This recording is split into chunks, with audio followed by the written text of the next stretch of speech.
more of general nature, which will be useful to you, of course, either in semester 3 or semester.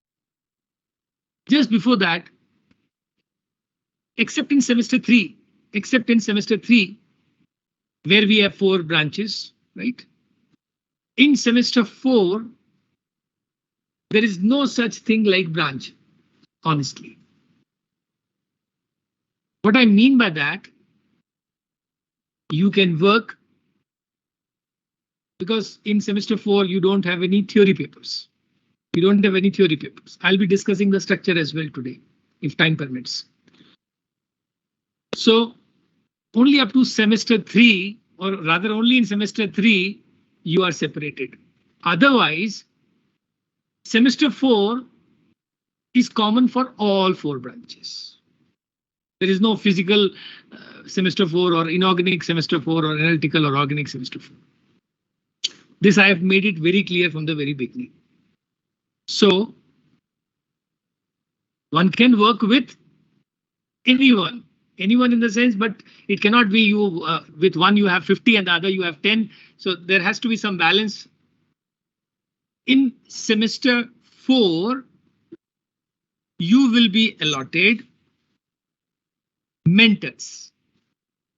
તમને mentors allot કરવામાં આવશે. This is all GA, HPP all mixed in semester 4. Semester 3 જુદું બધું છે, but then you have something which is common. So you will be allotted mentors depending upon, of course, the faculties available, right? This year, last year we had 9 faculties, full-time permanent faculties in the department. This year we have only 7. There he has retired and Professor Parikh left somewhere in early June. So we do not have 9 in number. We are only 7. Plus we will be taking assistance of teaching associates if they are available in the department. Currently there is 1. There were 4. Again, there were 4. Now there are only 1. Now there is only 1. So we have 8 plus we'll be taking help of research students wherever required to assist you in your specifically in dissertation part, training part. These are very integral part of semester 4, for which whatever I say is common for all. Again, I say it is common for all. There is no bifurcation.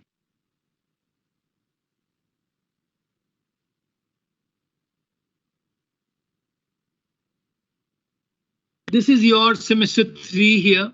This is the structure of semester 3 you all are aware of.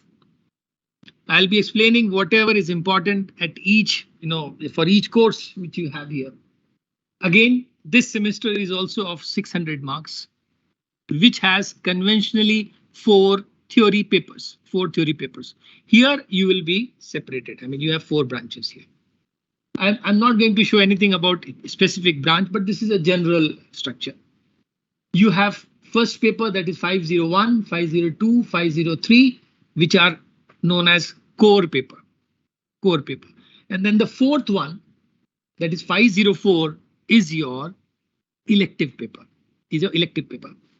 If you have seen the syllabus, you will find there are about 3 or 4 papers as elective paper, from which you can choose any one. Plus, if you have again gone through the syllabus, there is one paper which is online course, which is an online course, which is not dealt by us in the department.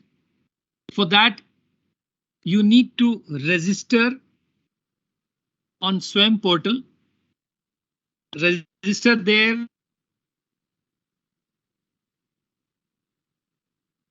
An elective paper. I'm talking about elective paper. 3 are core papers. And there you are supposed to give your exams online. You will again have internal and external in that paper. It will be evaluated by somebody outside, not from this campus. Say, for example, if that particular course which you select is dealt by a professor from IIT Delhi, he will be evaluating your internal as well as external. There, if you at all register there, there are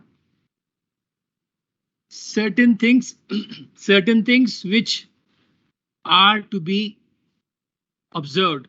First thing,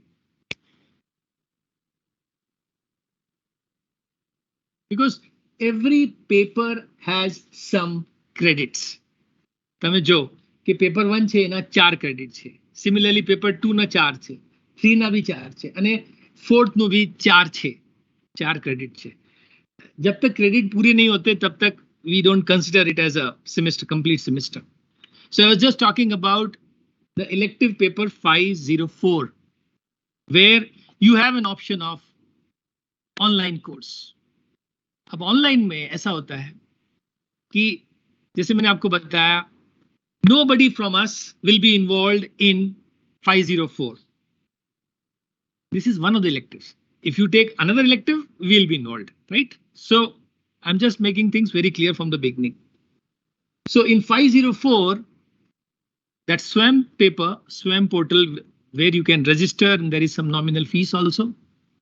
You need to give your internal exams, external exams, assignment, etc. Everything will be done by external person, right? Not from this department.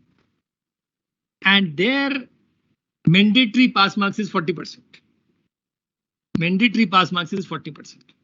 If you score less than 40, if you score 39, for example, unfortunately, you will not be given any credit.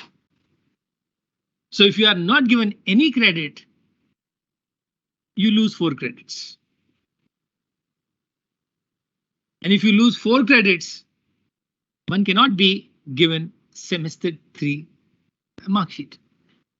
જ્યાં સુધી તમે all the 24 credits are complete, you cannot get clearance from semester 3. समझ में आ रहा है क्या बोल रहा हूँ? नहीं आ रहा है तो प्लीज पूछना. You are free to ask me whatever you want. किसी को ध्रुव, you are understanding? अब unfortunately, I'll just go ahead now. The credit which they gave for this course, elective course, is only 3. And therefore, you will have 1 less credit. So in that case,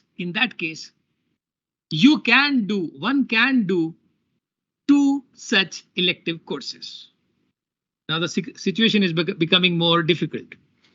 Again, 2, you have to clear both 2, internal as well as external, based on minimum passing marks. Only then you will be awarded this. So in that case, you will get 6 credits, not 3 credits, but 6 credits. If you take more than 24 credits, everything is fine. I mean, you get the degree, you get the semester clearance from semester 3, but less than 24 is not allowed.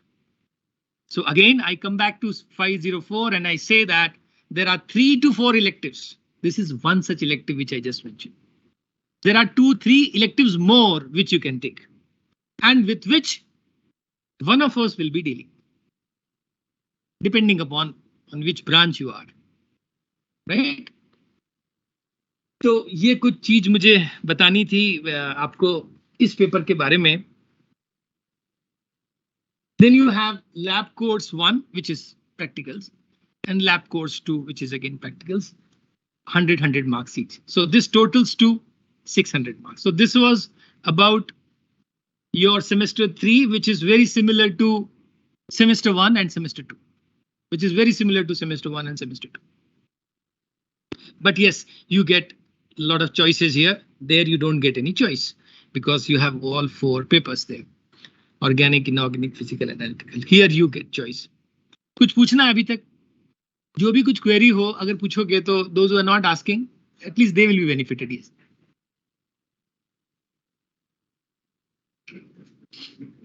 नहीं नहीं ठीक है। ये सवाल तो मैं, ये सवाल जो है, ये लैब चालू था से, ये मैंने करीब, मतलब अगर मैं इसका एवरेज निकालूं लास्ट 3 मंथ्स में, तो 3 महीने में करीब 90 दिन होते हैं। तो मैंने मिनिमम 200 टाइम्स इसका जवाब या ना जवाब या जो भी है मेरे पास ऑप्शंस, वो मैंने एक्सप्लेन करने की कोशिश की है। और मैंने, कई लोग मेरे पास आते थे, वेकेशन में भी आए हुए हैं और वैसे भी आते हैं, अभी लास्ट कुछ दिनों में भी आए हैं मेरे पास। One of the most difficult questions for me to answer and satisfy you is this question in my life, in this entire career standing here in this department. And I'll not talk about who is responsible or who can do it, but the only thing which I can say is honestly standing here is that जितनी इच्छा आपको होती है, मतलब उससे अगर ज्यादा नहीं तो उतनी इच्छा तो मेरी भी होती है कि मैं आपको प्रैक्टिकल कराऊं। और मैंने यहाँ तक भी कहा है कि कई लोग मेरे पास आए थे, कुछ लोग आए भी थे कि अगर ये मेरे, मतलब if this would have been under my control, या I am preventing it, or rather I have something personal against you that I am not opening this lab.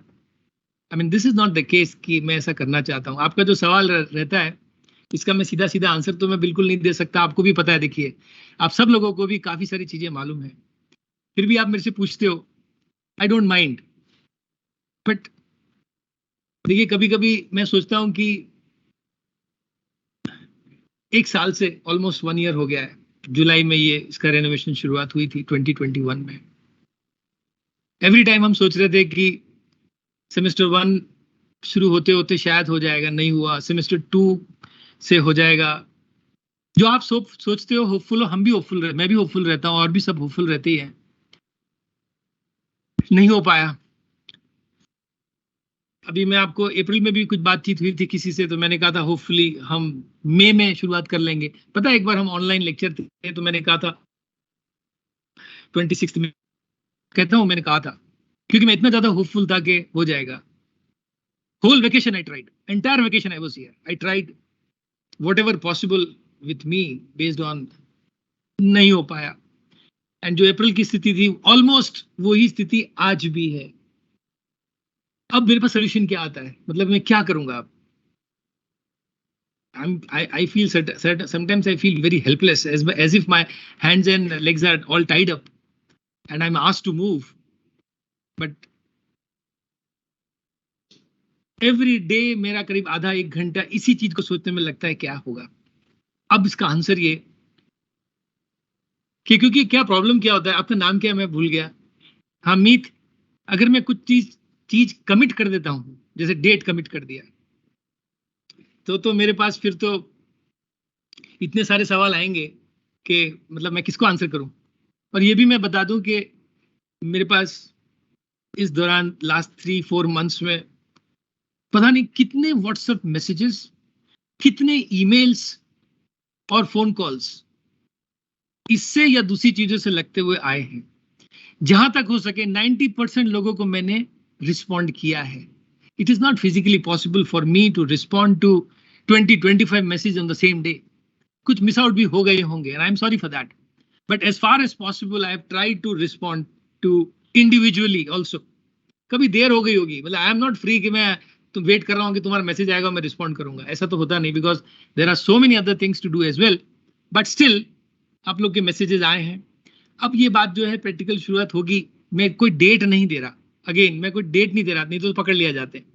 सी मेरे कंट्रोल में हो तो मैं डेट में दूं, क्योंकि मुझे मालूम है मैं इतने समय से 6-7 महीने हो गए, I am still not able to get this lab done for whatever reason. मैं किसी को भी कुछ नहीं कह रहा, but ultimately responsibility comes down to me. पहले किसी और पे थी, अब मेरे पे है, लेकिन तभी भी कुछ नहीं था कंट्रोल में, अभी भी कुछ भी नहीं है। तो अब ये दूसरी चीज ये आएगी, क्या यही लैब यही होगा? देखिए, यहाँ तो जब होगा जब ये ठीक होगी तब होगा ना। तो अगर नहीं हो रहा है ये लैब, तो we'll have to look for alternate places. लेकिन मैं इतना आज आपसे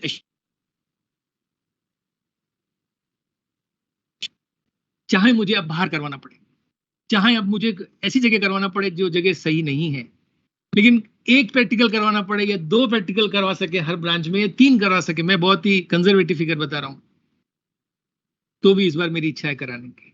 अब कुछ भी हो जाए, जगह मिलती है या नहीं मिलती है, कहाँ मिलती है, इधर बीच में बाहर कहीं भी इधर उधर मिलती है मतलब मुझे ही क्रिएट करनी पड़ेगी।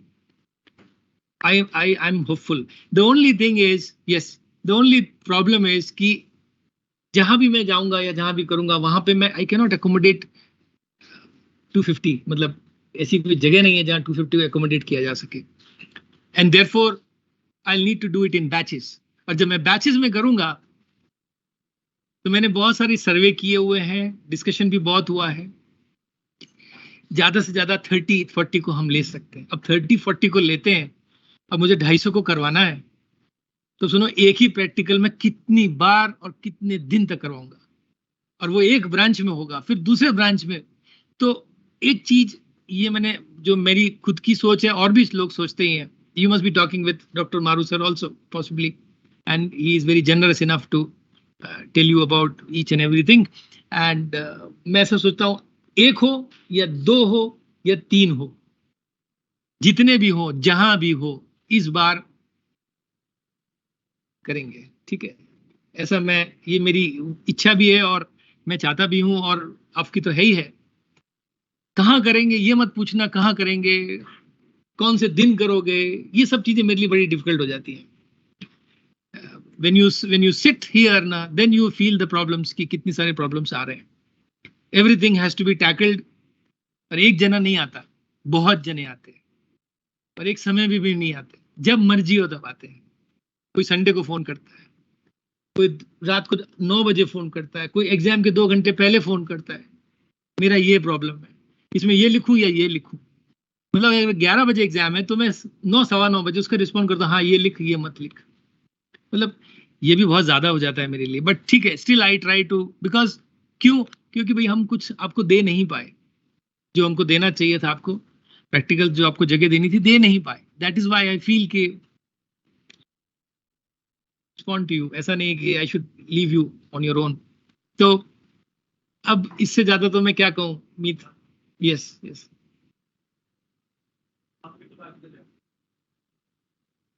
अच्छा आप तो मेरे पास आ गए थे, राइट? आपको मैंने बताया भी था। अच्छा हाँ, अब जैसे आपका नाम क्या था?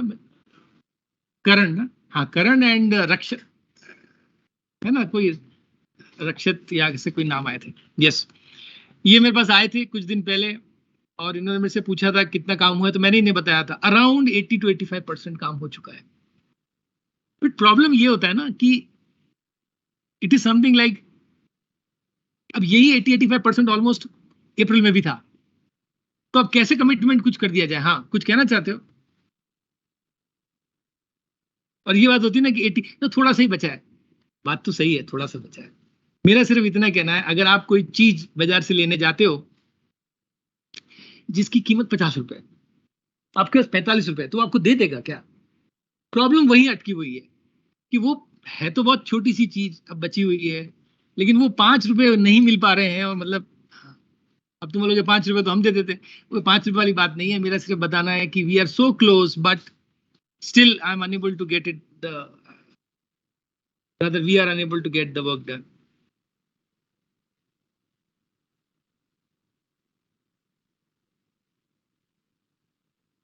Okay, so प्लस इस तरीके से मिलके ये हो जाता है आपका सेमेस्टर 3। सेमेस्टर 3 में आपको कुछ पूछना है, कुछ आपको कुछ ऐसी कोई सवाल पूछ लो, जैसे उन्होंने भी पूछा और मीत ने भी पूछा। अगर मेरे को कोई प्रॉब्लम नहीं है, जितना मुझे पता है, और जितना एक चीज है, मैं डे 1 से मैंने कोई भी चीज मतलब बढ़ा चढ़ा के नहीं बोली है कि ये है वो है, ये है जो है वो है। मतलब इट इज नॉट कि मैं ये कर सकता हूँ मैं वो कर सकता हूँ, ऐसा कुछ मेरा कहना नहीं है। जो है it is in front of you, और जो कमियां हैं I am ready to accept. अब ये रेडी, ये तो कब से चल रहा है, तब तो मैं था नहीं यहाँ पे, मतलब था यहाँ पे लेकिन वैसे नहीं था, अब वैसे हूं तो फिर भी आंसर तो देना ही है मेरे को ही। और किसी को कुछ कहना है मीत, तुमको कुछ, मीत एंड, हाँ बोलो।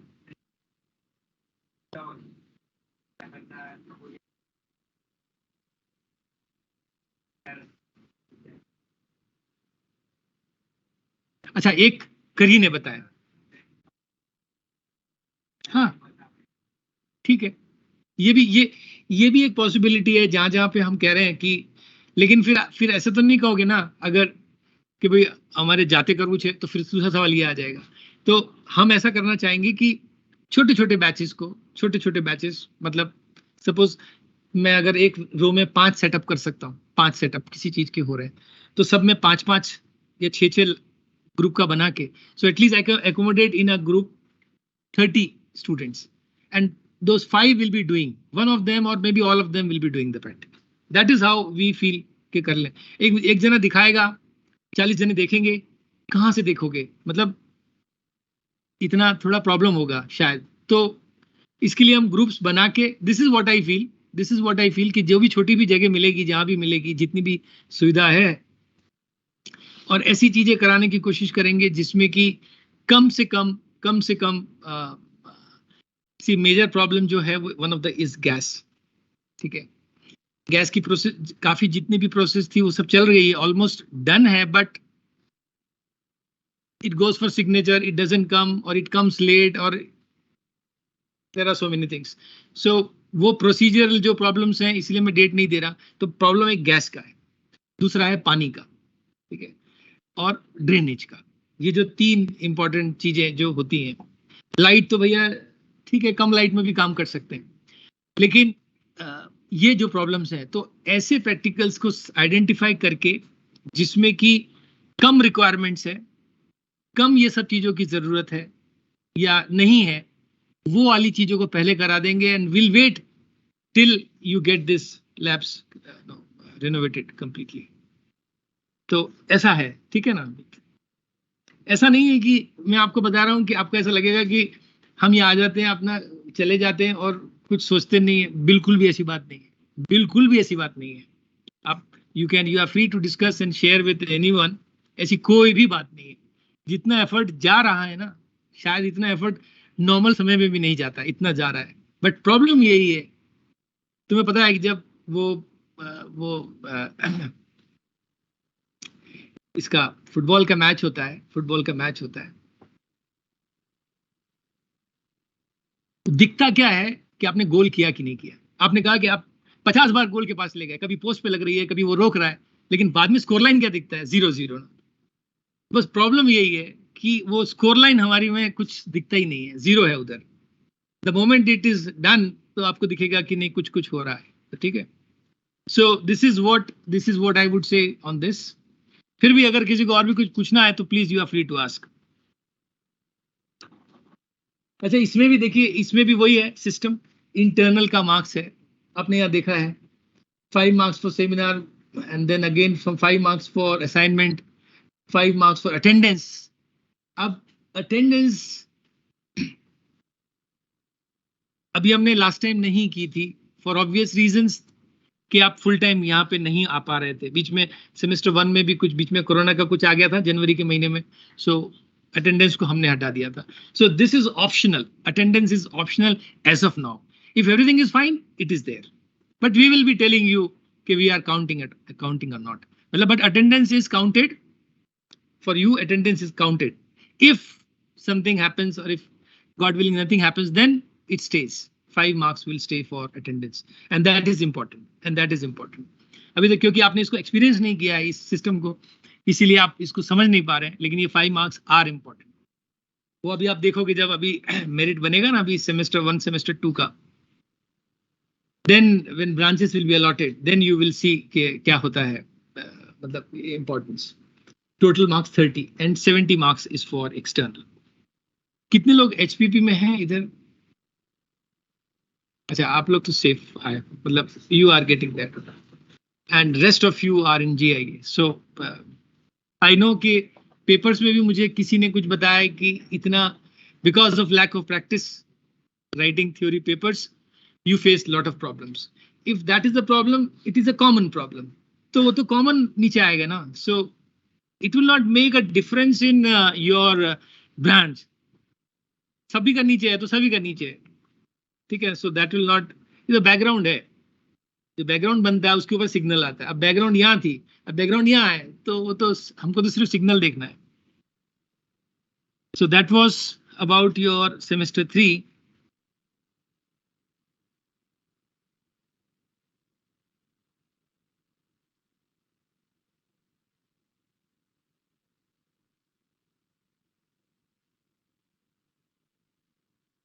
This is your semester 4. अब इसमें ऐसा है कि सेमेस्टर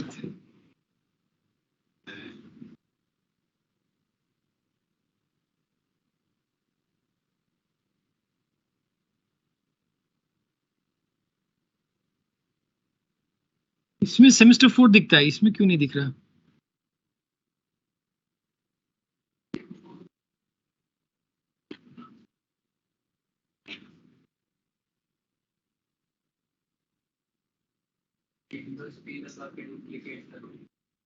विंडोज, इधर आओ ना. क्या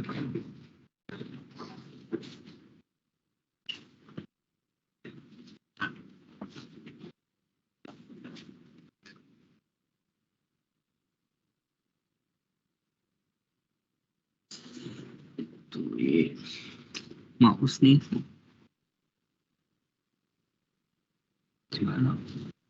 डुप्लीकेट. हाँ,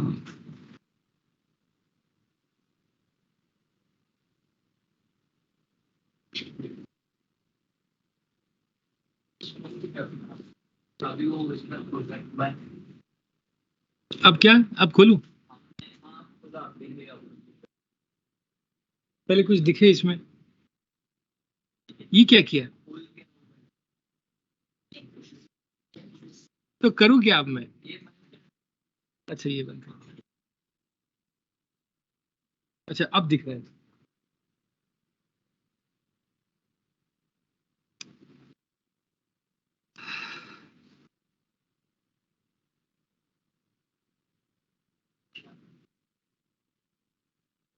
इसमें पीछे जाने का. अच्छा ये, हाँ अब दिख रहा है. हाँ अब ये छोटा हो गया बहुत.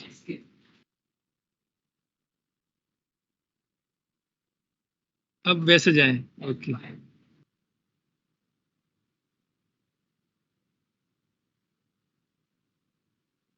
थैंक यू ध्रुव.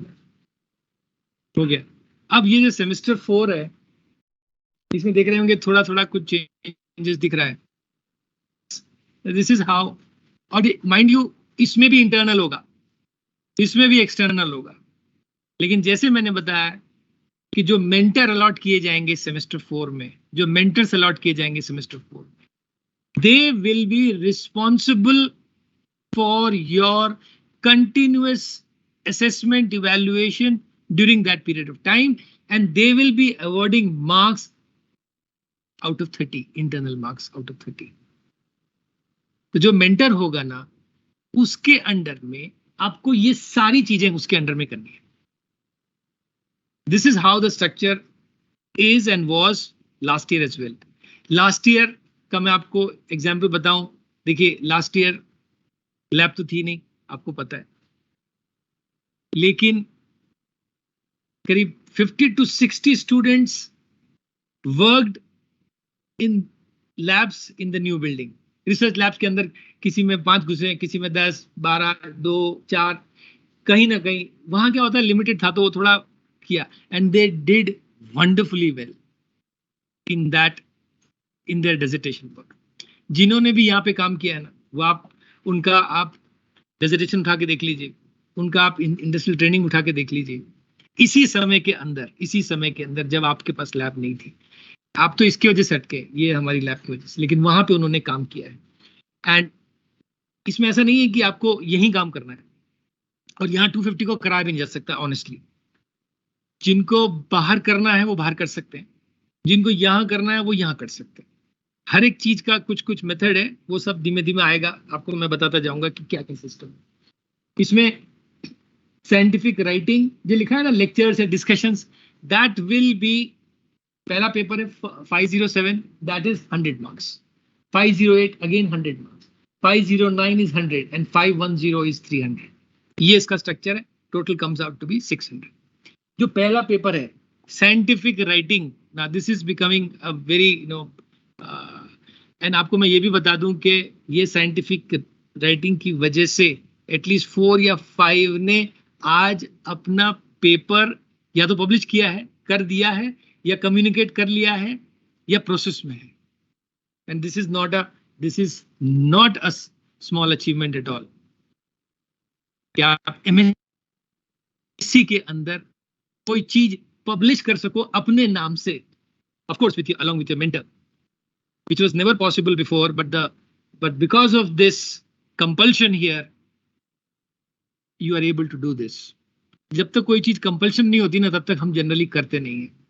अब इसमें एक चीज और है कि साइंटिफिक राइटिंग में क्या क्या आएगा वो भी मैं आपको एक एक डिटेल में बताऊंगा, लेकिन साइंटिफिक राइटिंग में ये कहीं नहीं है मेंशन, जानबूझ के हमने नहीं किया है कि you need to write something and publish.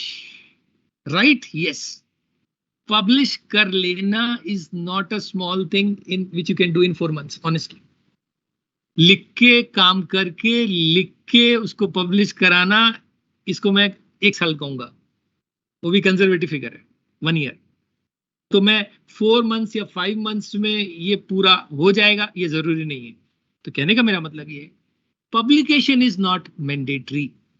कोई भी काम किया उसको पब्लिश करा देना है कहीं पे, दैट इज नॉट कंपल्सरी, ये कंपल्सरी નથી। પણ જેને આવું भी કર્યું बताव्યું છે, अगर ये सब नहीं कर पाते, मैं जैसे बताया 5-6 लोग ही कर पाए हैं जो कि पब्लिशिंग तक ले गए। लिखा है सबने लिखा है, लेकिन पब्लिशिंग स्टेज तक ले जाना इज नॉट मतलब possible for all. Few can do it. Those who work really hard and who are totally into it, and they have writing skills and they have so many other things, they only can do. But that doesn't mean that you also cannot do. You all can do. But उसमें थोड़ा ज्यादा मेहनत करनी पड़ेगी। ज्यादा मतलब ऐसा नहीं कि फिजिकल मेहनत करनी है ना, फिजिकल मेहनत नहीं, बहुत मेंटल मेहनत करनी पड़ेगी आपको। वो भी आपको समझ में आएगा धीमे धीमे, क्योंकि अभी आप कुछ भी इसके बारे में जानते नहीं, except few who have started discussing with sir etcetera. तो आप you will be having some idea about के ये चीज क्या होती है। तो ये साइंटिफिक राइटिंग है जिसमें कुछ आपको ऑप्शंस मिलेंगे, वो ऑप्शंस आप ले सकते हैं। वो ऑप्शंस क्या हैं वो भी धीमे धीमे नीचे आएंगे। दिस पूरा प्रेजेंटेशन को मैं 4-5 घंटे चला सकता हूं, लेकिन जितना जितना आएगा उतना मैं अभी चलाऊंगा, क्योंकि एक समय में सारी चीज दूंगा ना तो आप भूल भी जाओगे और उसका मीनिंग नहीं रहेगा। फिर दूसरा है रिपोर्ट राइटिंग। रिपोर्ट राइटिंग का मतलब ये है कि ये अब कंपल्शन है। देखिए, अब ये कंपल्शन है कि आपको 1 या 2 या 3 जितने भी, लेकिन एक कंपल्शन, किसी भी एक वर्कशॉप, सेमिनार, कॉन्फ्रेंस, सिंपोजियम में आपको, अब ऑनलाइन का जमाना है इसलिए रजिस्टर होना पड़ेगा, पूरा अटेंड करना पड़ेगा, सबको सुनना पड़ेगा। हमको तो सुन के तुम थक गए हो, वो लोग नए लोग होंगे, नई जगह होगी, तो सुन लोगे 2 दिन, और वो एटलीस्ट 2 दिन का होना चाहिए। उसके ऊपर पूरी डिटेल्ड रिपोर्ट आपको बना के देनी है, जो कि एक्सटर्नल 70 मार्क्स और इंटरनल 30 मार्क्स। कैसे बनाते हैं रिपोर्ट, कैसे बनती है, क्या क्या लिखना है, वो भी आएगा। एक एक पॉइंट पे 2-2, 3-3 घंटे बोला जा सकता है, मैं आपको बता रहा हूं, लेकिन मैं बहुत धीमे धीमे जाऊंगा जैसे जैसे मेरा नंबर आता जाएगा। फिर एक और ऑप्शन, फिर एक है 509 में, और अगर आपने कहा कि मेरी कॉन्फ्रेंस तो एक ही दिन की है तो मैं क्या करूं, तो बोलेंगे कोई, तुम कुछ नहीं कर सकते, तुम 2 कर लो, तुम 2 कर लो, मतलब 2 days होने चाहिए। एटलीस्ट 2 days होने चाहिए, ये कंपल्शन। तुम बोलोगे मेरी कॉन्फ्रेंस तो 4 दिन है, तो हो 10 दिन की हो, 2 दिन होने चाहिए मिनिमम। अब तुम कोई जना ऐसा पूछता है सर मेरे को तो 3 कॉन्फ्रेंस अटेंड करनी है, एक बहुत अच्छी लगी मुझे 3-4 करनी है, मैं कहूँगा 10-15 कर लो। क्या बस टाइम होना चाहिए, तुम्हारा इंटरेस्ट होना चाहिए, मेरे को सब कुछ लिखना है वो लिख लो, मतलब टोटल फ्रीडम। मिनिमम 2 days की होनी चाहिए, उसके ऊपर जितने भी करनी है, जितने दिनों की करनी है, जितनी बार करनी है, सबकी रिपोर्ट बना देना। अब बनाओगे एक की लिखूं या इसकी लिखूं, सबकी लिखो। अब आप पे है कि आप कितनी जा सकते हो, कितनी अटेंड कर सकते हो, कितनी लिख सकते हो, कितनी प्रेजेंट कर सकते हो। And those who have really done, मतलब sincerely seriously these two, scientific writing and report writing, have got more than 80% marks. लेकिन जो लोग बहुत सीरियसली काम करते हैं उनकी मैं बात कर रहा हूँ। तरीका आपको बताया जाएगा, ये कह रहा नहीं होता, ब्रांच जैसा कुछ नहीं है। जो मैं आपको बता रहा हूँ मुझे थोड़ी पता आप कौन सी ब्रांच में जाओगे, लेकिन ये सारी चीजें कभी ऐसा, और ऐसा भी नहीं है कि अगर आपको कोई चीज सीखनी है, आपको कोई चीज सीखनी है तो आप मेरे पास आओ, आप किसी और के पास जाओ, किसी उसके और के पास जाओ। Total freedom in semester 4 to learn anything which falls in that domain, you can help. But mentor इसलिए क्योंकि आपको रिपोर्टिंग करनी है, नहीं तो यू विल बी लॉस्ट। तुमको तो पता ही नहीं चलेगा ये क्या करना है, इसमें तो कुछ पेपर नहीं है, लेक्चर नहीं है, कौन लेगा। तो वो आपको ये सारी चीजें समझाना, जो मैं आपको बता रहा हूँ और भी बारीकी से समझाएंगे, वो आपको समझाना क्या करना है, कैसे करना है, कैसे लिखना है, कैसे प्रेजेंटेशन करना है। और सबसे इंपॉर्टेंट चीज ये भी है इसमें कि जब एग्जाम होता है तब क्या क्या चीजें होती हैं। जो भी आपने काम किया, साइंटिफिक राइटिंग, ऑल 4 पेपर्स के कॉमन बता रहा हूं। एक पावर पॉइंट प्रेजेंटेशन बनेगा, उसमें कितनी स्लाइड्स होनी चाहिए, कौन सी पहली, ये भी मैंने डिफाइन कर दिया है आपको। मैं वो भी मैं एक शीट दे दूंगा जो मैंने लास्ट ईयर सर्कुलेट की थी कि उसमें कैसे बनाना है, वो भी है। तो पावर पॉइंट होगा, जो आपने ये रिपोर्ट बनाई है साइंटिफिक राइटिंग मतलब पेपर, उसकी एक हार्ड कॉपी होगी सबकी सबकी, और आपका वाइवा लिया जाएगा। ये सारी चीजें हर एक पेपर में आएंगी। कुछ पूछना है?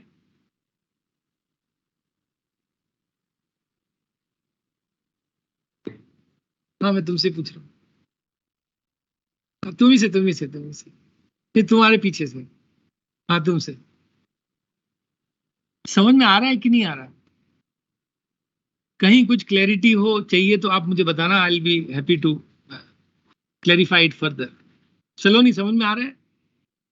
और तो मैं ध्रुव, बाकी के गमित ना, हाँ नाम याद रह गया, ठीक है। औरों का नाम में अभी याद नहीं आ रहा है,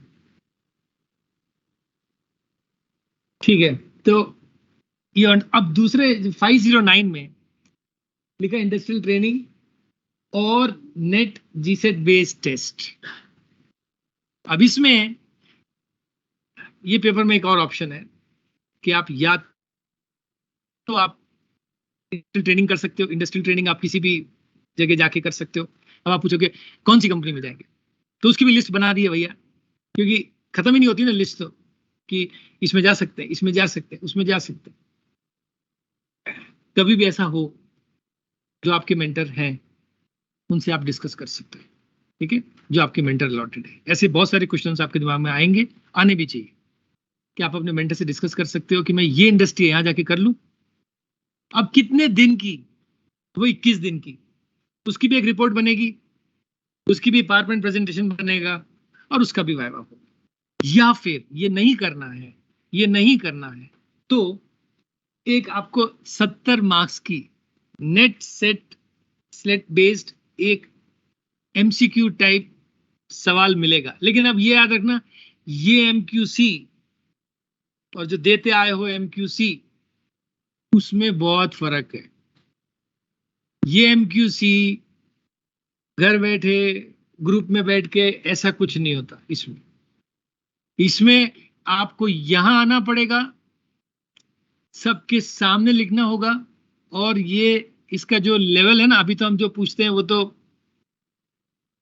कहीं ऐसा है, इसका लेवल थोड़ा कुछ ऐसा हो जाएगा। तो इस तरीके का ये एमसीक्यू टेस्ट रहेगा, ठीक है। और जो भी मार्क्स मिलेंगे, इवैल्यूएशन हम करेंगे, मतलब जो भी हमारे सब लोग हैं वो सब मिलके करेंगे। एंड इसका भी 30 मार्क्स है इंटरनल। तो आपका इसका एक इंटरनल 30 मार्क्स का MCQ type of this level will be taken by the concerned mentor, by the concerned mentor. देखो कोई घबराने वाली बात नहीं है कि ये इस बार तो क्या हो गया कि ये तो इससे अच्छा तो लेक्चर्स थे। सुनो ना सुनो, क्लास में बैठो ना बैठो, चल के चले जाओ, और बाद में एमसीक्यू आ जाता है, टिक टिक टिक टिक हो जाता है ग्रुप में, और अच्छे मार्क्स मिल जाते हैं। ये वैसा वाला चीज तो नहीं है। हाँ, अभी से मैं बता रहा हूँ, इसमें थोड़ी ज्यादा मेहनत करनी पड़ेगी। और डेजर्टेशन, अब डेजर्टेशन में कोई भी काम, कोई भी एक छोटा सा प्रोजेक्ट ले लो, इसमें कोई जरूरी नहीं है कि कोई बहुत बड़ी चीज ले भी नहीं सकते भैया, आपके पास इतने सारे काम करने में ना, सच बताऊं फैक्ट, 120 दिन मिलता है मैक्सिमम, बता रहा हूं मैं। अब काउंट कर लेना कितने सालों में। अब 120 दिन में इतनी सारी जब चीजें करनी है ना, तो you cannot take a very big project, take a small project and investigate it thoroughly. कोई भी आपके दिमाग में कोई प्रोजेक्ट आता है, उसमें क्या उसके प्रोस एंड कॉन, छोटी सी चीज लेके बड़ी चीज तक आप कर सकते हो depending upon the availability of time. तो मेरा यही सजेशन रहेगा, don't go for anything which is very big and which you can not achieve, and at the end you will find के ऐसा होता है, और ऐसा हुआ भी है। अरे ये हो ही नहीं रहा मेरा, ये तो बनाने की, अब मार्च आ गया, अभी तो मेरा ये बाकी है, मेरा वो, और तब कंफ्यूज हो जाते हैं। So take a project which is manageable within say about 2 months, उस पर काम करोगे तो आप you will be successful. Having said that, last year लोगों ने किया, ऐसा तो है नहीं कि वो फर्स्ट बैच था, they did it, and some of them did it exceedingly well. बहुत अच्छा काम किया है कई लोगों ने, मतलब हमारी सोच से भी अच्छा काम कर दिया है। कम लोग थे, मैं जैसे बता रहा हूँ 5-7 लोगों ने तो बहुत बढ़िया काम कर दिया अक्रॉस वो, मतलब इसमें तो कोई ब्रांच होती नहीं, जितने भी बच्चे वहाँ काम कर रहे थे उसमें से, औरों ने भी अच्छा काम किए हैं, ऐसी बात नहीं है। 40-50 बच्चे ऐसे भी होंगे जिन्होंने भी बहुत अच्छे काम किए हैं, बट वो लेवल जो है ना वो अलग चला जाता है, वो वाला तो उसमें पहुंच गए थे। तो डेजर्टेशन या प्रोजेक्ट वर्क, अच्छा ये प्रोजेक्ट वर्क आप यहाँ भी कर सकते हो, बाहर भी कर सकते हो। Again there is flexibility that you can do it here, और you do it at a place somewhere else. अगर आपका कोई कोई कॉन्टैक्ट्स हैं या आप किसी इंडस्ट्री में जाके करना चाहते हो, that is also allowed, but you just need to inform your mentor. आपके मेंटर को आपको ये इन्फॉर्म रेगुलरली करते रहना पड़ेगा। तो ऐसा नहीं होना चाहिए कि लेक्चर नहीं तो घरे जता रहा અને કોઈ કોન્ટેક્ટ ही नहीं है, फिर 1 महीने के बाद आओगे હવે શું કરવાનું, तो ऐसे कोई बताएगा नहीं आपको હવે શું કરવાનું। And every day is important semester 4 में ये सब काम करने के लिए, बिकॉज इसमें आपको पढ़ना बहुत पड़ेगा, लिटरेचर की बहुत जरूरत पड़ेगी, आपको लिटरेचर सर्च भी करना पड़ेगा। आपको मेंटर बताएंगे कि इतनी सारी चीजें हैं, इसको सर्च करो, उतना सर्च करोगे 2-3 दिन सर्च में लगेगा, तो बोलेंगे रीड करो, फाइल करो, फिर तरीका बताएंगे। मतलब there are so many steps in each and every of these 4 papers, and for that you definitely need a mentor on daily basis if you are really into it.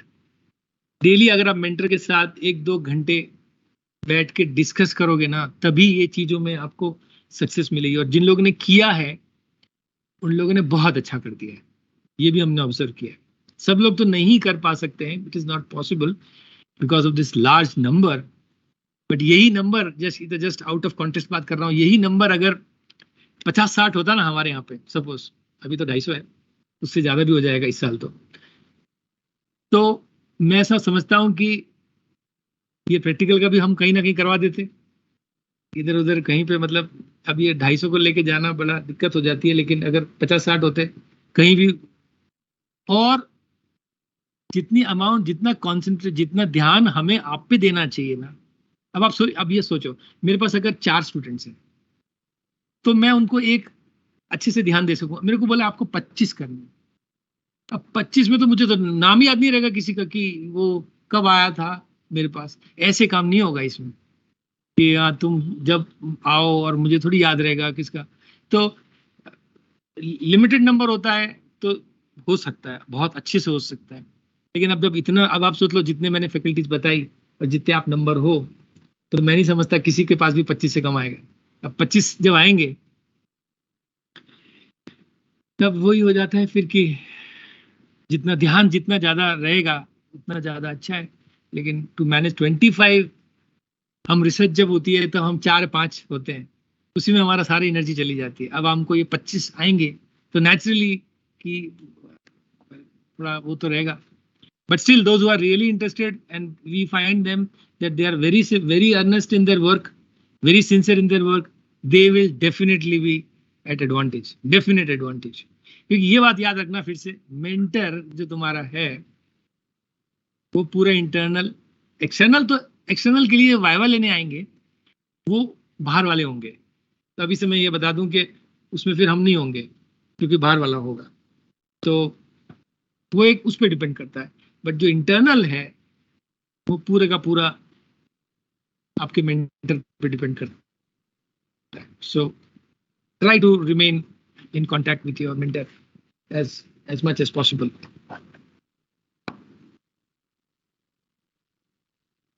इसमें भी देखिए credits वही हैं, 24 क्रेडिट्स हैं, 24 and 600 marks, so final total is the same.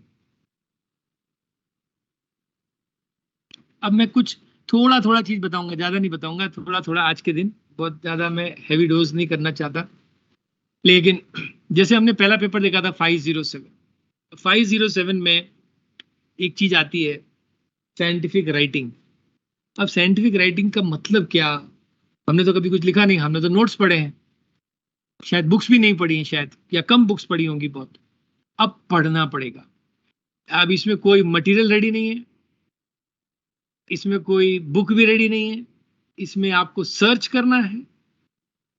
जितने भी research articles दुनिया में आपको इंटरेस्ट करने वाले टॉपिक पे हैं उसको निकालना है और उसको पढ़ना है और फिर कुछ करना है, ठीक है। अब इसके अंदर ऑप्शंस है, आप क्या क्या कर सकते हो, कोई भी एक करना है।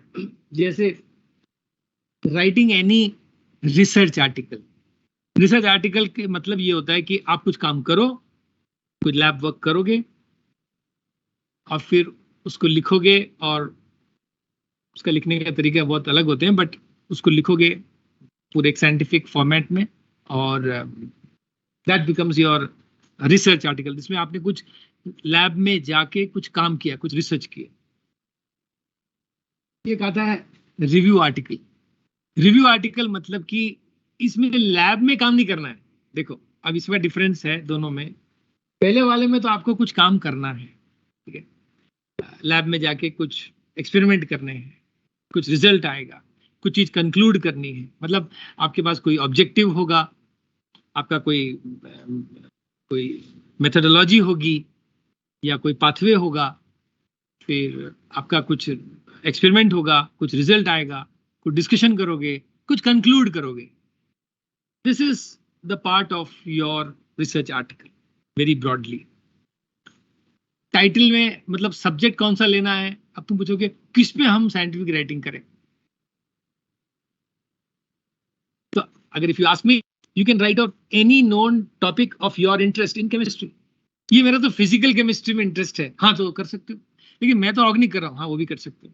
जो फिजिकल कर रहा है, मुझे तो ऑर्गेनिक करना है, हाँ तो तुम वो ऑर्गेनिक भी कर सकते हो।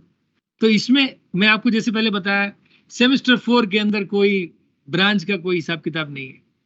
जिस चीज में आपको इंटरेस्ट है उस चीज पे आप रिसर्च आर्टिकल या रिव्यू आर्टिकल या कुछ भी इसमें से कर सकते हो, irrespective of the your same 3 branch, जो भी ब्रांच रही हो। अब सेम 4 में कोई ब्रांच नहीं है। हाँ ऑफ कोर्स आपको जब डिग्री मिलेगी तब आपका स्पेशलाइजेशन ऑर्गेनिक होगा या इनऑर्गेनिक होगा या फिजिकल होगा या एनालिटिकल होगा, that is there. but as far as semester 4 goes, everything is common. तो ये जो चीजें हैं ये शायद आपके मेंटर्स या जब अलॉट होगा वो आपको अपने तरीके से बताएंगे, मैं एक अपनी तरीके से बता रहा हूँ। ये रिव्यू आर्टिकल का मतलब ये है कि रिव्यू करना। सपोज आपको किसी एक टॉपिक पे इंटरेस्ट है, जैसे फॉर एग्जांपल कोई एक टॉपिक बता दो, कोई भी जना बता दे कोई एक टॉपिक जिस पे किसी को इंटरेस्ट है। चलो तुम लोग बताओ, तुम लोगों को कुछ आइडिया हुआ होगा। हाँ मीत, हाँ ग्रीन हाइड्रोजन, ओके। अब जैसे इनका एक प्रोजेक्ट है ग्रीन हाइड्रोजन, जिसमें वो नेचुरली कोई सोर्सेज लेंगे, नेचुरल सोर्सेज लेंगे, जिसमें से इनको हाइड्रोजन निकालना है, राइट। अब वो कुछ भी होगा, शुगर केन भी हो सकता है ना, और क्या क्या हो सकता है।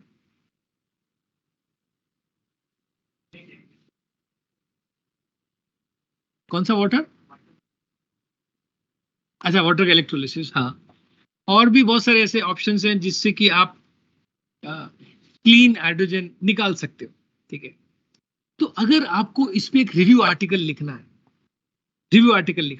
तो and if you asking me कि क्या कैसे लिखेंगे, तो तुम ऐसा कर सकते हो कि ये सर्च करोगे कि ऐसे कितने न्यू या ओल्ड या न्यू टेक्निक्स या टूल्स या मेथड्स हैं जो कि हाइड्रोजन प्रोडक्शन के लिए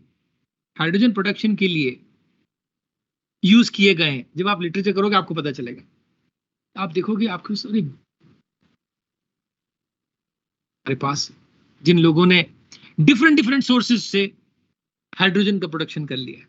अभी आपने कुछ लैब में कुछ नहीं किया, माइंड यू, अभी कुछ लैब में नहीं किया, हम अभी रिव्यू आर्टिकल की बात कर रहे हैं। तो आपका यही होगा, and a recent update on green hydrogen production, something like this, एक टाइटल हो जाएगा। हर एक चीज का एक टाइटल होता है। ये तो मैंने ऐसी रैंडम कुछ बोल दिया, आप कुछ और भी बनाना, ऐसा कुछ बना सकते हो। अब इसके अंदर जितने भी ऐसे लोगों ने अपने पेपर्स निकाले, रिसर्च पेपर्स जो नेट से मिलेंगे, कुछ नहीं मिलेंगे, कुछ कोई आपके मेंटर देंगे या कोई भी देगा, आपके पास आ गए। अब आप सबको पढ़ो। अब आप ये जानो कि लोगों ने, जैसे कोई 2005 में पब्लिश हुआ होगा, कोई 7 में हुआ होगा, कोई 10 में होगा, कोई 15 में होगा, कोई 18 में होगा, कोई 22 में भी हुआ होगा। तो ऐसे आपके पास 40-50 पेपर हो गए। अब आप क्या करोगे?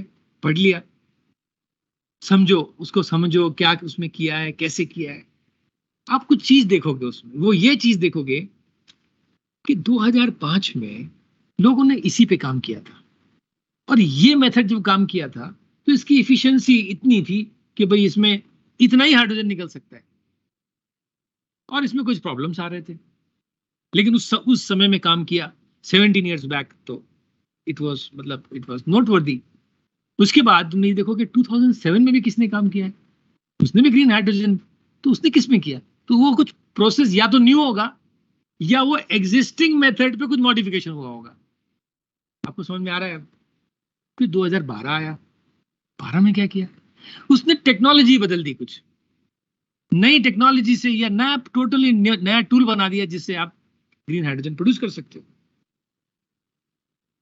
फिर हर एक टेक्निक का कुछ एडवांटेज भी होता है, कुछ छोटे मोटे लिमिटेशन होता है। फिर एक पेपर आया 2015 में, उसने इसके जितने लिमिटेशन से इस पे वर्क किया और एक मॉडिफाइड टेक्नोलॉजी बनाई जिससे ग्रीन हाइड्रोजन बन रहा है।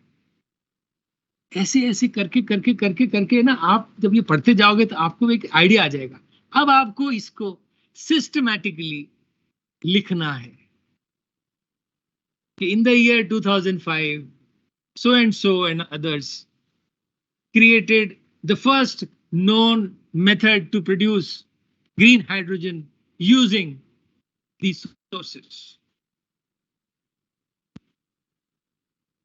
Involved this something. Some of the salient features of these methods includes, however, owing to less energy efficiency, less conversion into hydrogen, these were the possible limitations of this method. Subsequently, in the year 2007, so targeted on the limitations which were there in the previously described method in the year 2005. And these were the changes which were made in the process, in the technology, in the whatever, to get a superior output with much less energy consumption and with much higher production. अपना estimate दिया होगा कुछ.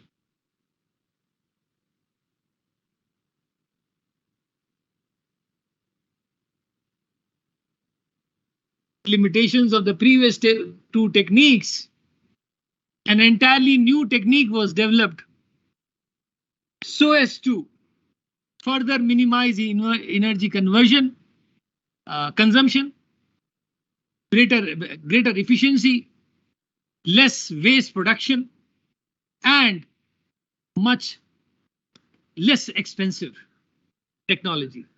The only limitation is the cost of its initial establishment. अब ये तुमने लिख दिया. अब 2015, अभी मैं तो कुछ भी बोले जा रहा हूं भैया, मुझे कुछ पता नहीं है हाइड्रोजन के बारे में, लेकिन मैंने कुछ बोल दिया, कुछ ऐसे सीक्वेंस बना के. ऐसे ऐसे करके आपको एक रिव्यू आर्टिकल बनाना है. हाँ, एक और सवाल आता है, अच्छा कितना लंबा बनाना है, कितने पेजेस होने चाहिए, कितने वर्ड काउंट होने चाहिए. रिव्यू आर्टिकल का कोई पेज काउंट नहीं होता और कोई वर्ड काउंट नहीं होता, कोई पेज नंबर नहीं होता. तो इसका मतलब कितना बना दे, तुम्हारा ये सवाल होगा. वो सवाल तो खत्म नहीं होते. तो हमने एक लिमिट रख दी है 15 पेज का वर्ड फॉर्मेट में 12 फॉन्ट साइज में. इतना तो बना देना. तुम पूछोगे कौन सा लें, वो फॉन्ट के अंदर एरियल ले लो, टाइम्स न्यू रोमन ले लो, जो भी है, 12 का 15 पेज का तक तो हो जाए.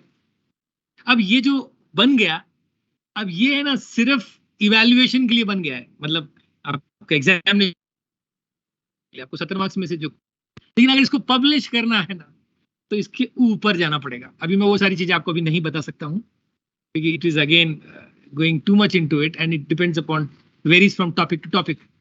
तो वो आपको मेंटर आपको केटर करेंगे उस सब चीजों के लिए, कि इसके नेक्स्ट लेवल पे जाने के लिए अगर पब्लिश करना है तो.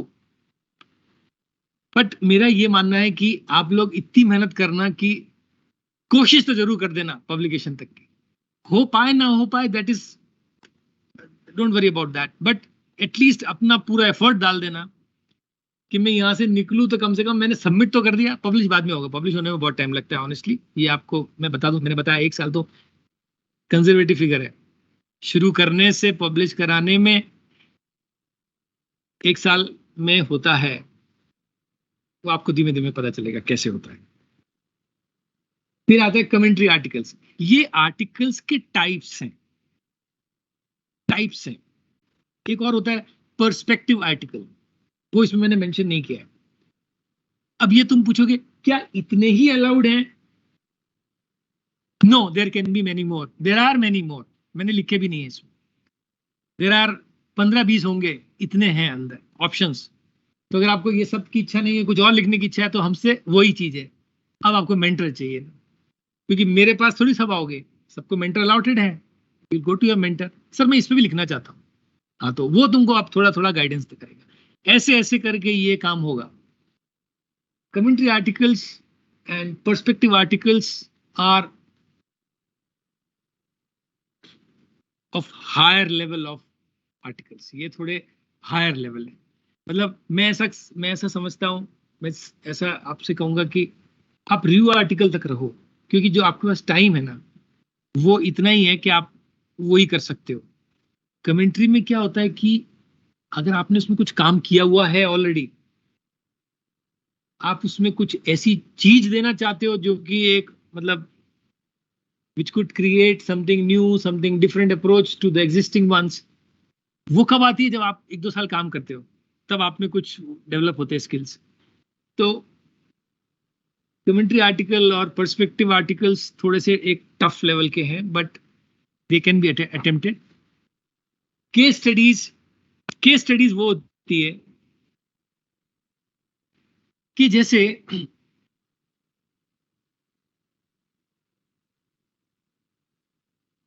एक सिंपल से एग्जांपल मैं आपको बता दूं. ऐसे बहुत सारे एग्जांपल्स होंगे, लेकिन एक फॉर योर अंडरस्टैंडिंग, आपने अगर अगर आपके पास डेटा है तो किसी भी हॉस्पिटल में जाके ब्लड टेस्ट होते हैं, ठीक है। अब ब्लड टेस्ट में काफी सारे टेस्ट होते हैं, उसमें आप एक या दो टेस्ट को टारगेट कर लो, और फिर से फॉर एग्जांपल कोई भी एक ब्लड शुगर लेवल सपोज आपको मेजर करना है, तो अगर आपके पास 100 सैंपल 100 डेटा आ गए सपोज, अब वो 100 डेटा आए, तो उसके उस पे आपको नेक्स्ट स्टेप ये जाना है कि इसमें से कितने मेल्स के हैं, कितने फीमेल्स के हैं। मतलब आप क्या फाइनली आपके कुछ कोरिलेट करोगे ना, तो किन लोगों को, अब उनकी हैबिट्स क्या थी, उनकी हैबिट्स क्या थी, हेरिडिटरी से आया है या अब आया है। अगर आप इससे कुछ कोरिलेट कर सकते हो with that data, that becomes, and then you write a report which you call as a case study. मतलब एक केस को लेके अगर आप उसके ऊपर कुछ लिखना चाहते हो तो आप ये भी लिख सकते हो, लेकिन आपको उसमें कुछ कंक्लूड करना पड़ेगा। हर स्टडी का कोई ऑब्जेक्टिव होता है और कुछ आउटकम होता है, कोई भी स्टडी होती है, कोई ऑब्जेक्टिव होता है, कोई आउटपुट होता है, आउटकम होता है। तो इसका ऑब्जेक्टिव क्या है? To correlate the blood sugar level of people residing in this area, and then you can work on subcategories. Children भी होंगे, मेल्स होंगे, फीमेल्स होंगे, फूड हैबिट्स होंगी, और भी जो भी हैबिट्स होंगी, उससे कुछ कोरिलेट कर सकोगे कि that is why you see a rise and that is why you see a decline, that is the outcome. समझ में आ रहा है ये? थक गए ना? ठीक है, 2 मिनट मौन धारण कर लेता हूँ।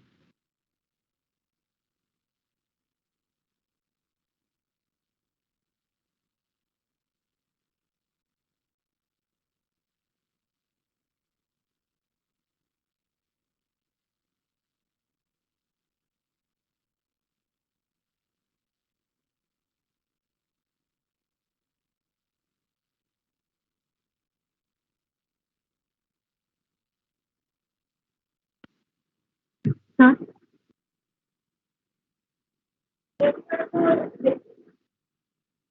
हाँ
थैंक यू, इनकी वजह से आज लेक्चर हो पा रहा है। अच्छा, हमको ब्रेक तो मिल चुका है, 10-15 मिनट दे दो, फिर चला जाऊंगा। ठीक। हाँ बोलो, कुछ कहना चाहते हो?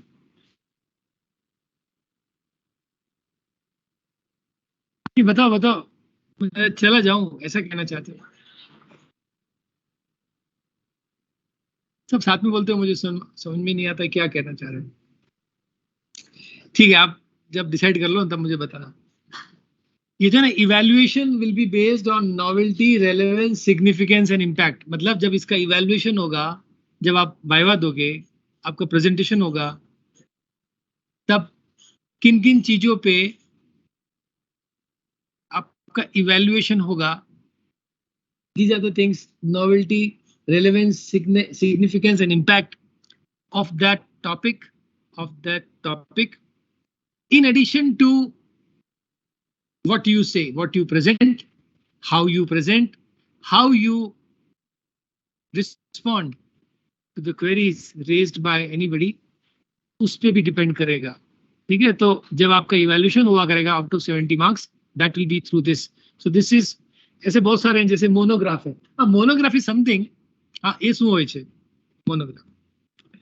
ठीक है, मोनोग्राफ में सर यस यस सर हाँ बोलो। પીપીટી દેખાતી નથી. પીપીટી દેખાતી નથી? હા ઓકે,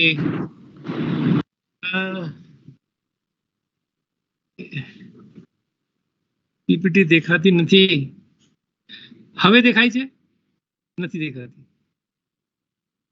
તો શું પ્રોબ્લેમ?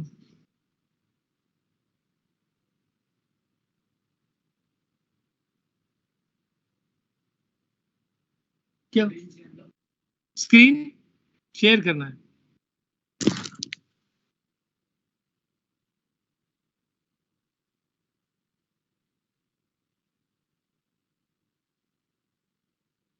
अच्छा, स्क्रीन इसलिए दिखती नहीं है।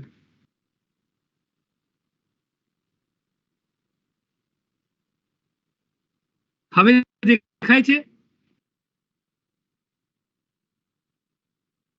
હા સર. હા, ને આ મારી ભૂલ હતી કે मैं शेयर નથી કર્યું। अच्छा, હવે ये जो है मोनोग्राफ, हाँ मोनोग्राफ मीन्स कि आपको सिंपली अगर मैं समझाऊं तो इसका मतलब ये होता है कि किसी भी एक चीज को लेके, किसी एक टॉपिक पे उसकी हिस्ट्री से लेके आज तक का क्या स्टेटस है, वो उसके बारे में लिख दीजिए। जैसे फॉर एग्जांपल, आप किसी एक नेम रिएक्शन पे इंटरेस्टेड हो मोनोग्राफ लिखने के लिए, कोई भी एक नेम रिएक्शन या कोई एक रिएजेंट, जैसे बोलते हैं ना ऑर्गेनिक रिएजेंट जो आते हैं उसमें, तो वो क्या है, कब वो बना, 1921 में, हाँ, तो वहां से लेके क्या क्या बीती उस पे, मतलब क्या क्या चेंजेस किए over a period of time, क्या मॉडिफिकेशंस किए, कहाँ उसके एप्लीकेशन एरियाज हैं, उसका सिंथेसिस मेथड क्या था, आज की तारीख में क्या है, ये पूरी हिस्ट्री किसी भी एक टॉपिक को लेके, छोटे से टॉपिक, बड़ा टॉपिक नहीं, छोटे टॉपिक को लेके अब आप पूरी हिस्ट्री लिख दोगे। इन शॉर्ट पूछोगे कितनी बड़ी, वही एटलीस्ट 15 पेज तो लिखना। Otherwise there is no limit to, it all depends upon topic to topic, topic पे वेरी करेगा। किसी चीज में बहुत कम काम हुआ है तो कम आएगा, किसी में ज्यादा काम हुआ है तो थोड़ा सा ज्यादा ही आएगा। और एक अगर उसमें ये चीज जरूर बता दो, टाइमलाइन 1921 में सबसे पहले ये इंसान ने या ये रिसर्चर ने इस लैब में ये काम किया था and it was obtained as a by product, खत्म हो गया। 1927 में इसने वो बता दो, ये टाइमलाइन। अब अगर क्या है, तुमको ये कितना अच्छा लगेगा, ये तो लिखने में जो भी दुख होगा होगा, लेकिन जो पढ़ेगा उसको कितना अच्छा लगेगा। अच्छा, ये बारे में जानना है, ये मोनोग्राफ अच्छा 1921 में है, ओके ओके, अच्छा अब ये मॉडिफाई हुआ, अब ये हुआ, तो he will come to know everything. और उसका रेफरेंस साइट कर दो, ये कहाँ से लिया आपने, उसका रेफरेंस, मतलब रेफरेंस लिखने का भी स्टाइल होता है, वो भी आपको बताएंगे, मेंटर बताएगा कैसे कैसे होता है, लेकिन तरीके होते हैं लिखने के, वो आप लिख दो। तो अगर किसी को उसको 1921 में जाना है ना, वो रेफरेंस लेके सीधा 1921 में चला जाएगा। फिर 25 में जाना है तो उसका रेफरेंस लेके 25 में चला जाएगा, किसी और को जो पढ़ेगा। तो monograph is something which you write about the entire history of that, maybe substance, maybe a reaction, maybe a technique, anything.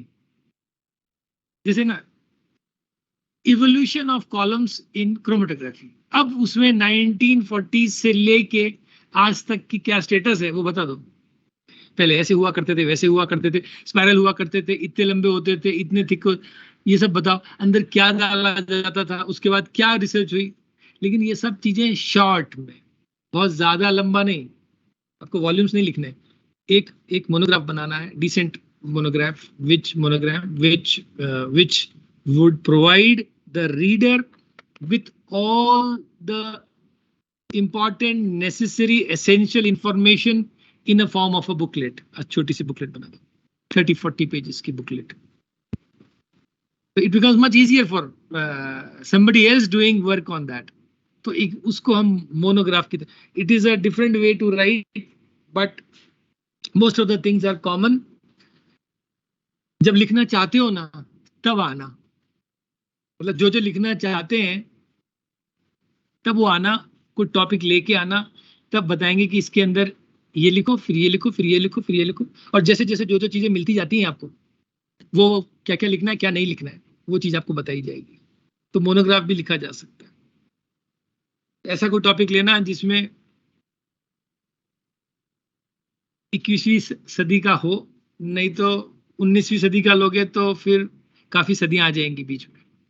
Over मतलब इतना बड़ा मत लेना, थोड़ा एक लिमिटेड पीरियड 30-40 साल हो, उसमें वो आके पूरा हो जाए। Otherwise it is a very, because to get references of 1920, 1930, 1940 is very difficult.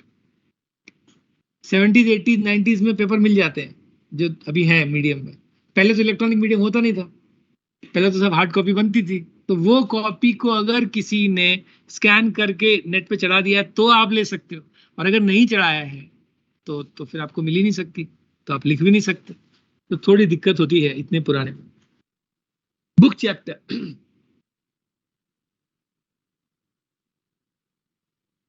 एक मिनट, इसमें आगे कुछ है नहीं। हाँ, बुक चैप्टर भी लिखा जा सकता है। वो